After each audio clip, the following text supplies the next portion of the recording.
BC, SC, ST విద్యార్థులపై నిర్లక్ష్యం తగదు. ఆర్ కృష్ణయ్య.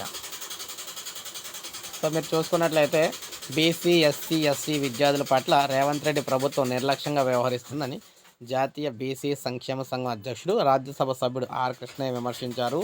ఫీజు బకాయిలు 8,000 కోట్లు చెల్లించలేదని, రాష్ట్రంలో 325 బీసీ వసతి గృహాలుంటే ఒక్కదానికి సొంత భవనం నిర్మించకపోవడమే దీనికి నిదర్శనమన్నారు. ప్రభుత్వ స్థలాలు విక్రయించకుండా అక్కడ వాటిలో ప్రభుత్వ వసతి గృహాలు, గురుకులాలకు సొంత భవనాలు నిర్మించాలని చెప్పేసి డిమాండ్ చేశారు. వసతి గృహాల సమస్యలపై ఉన్నత స్థాయి కమిటీ ఏర్పాటు చేసి సౌకర్యాలు కల్పించేందుకు యుద్ధ ప్రాతిపదికన చర్యలు చేపట్టాలని కోరారు.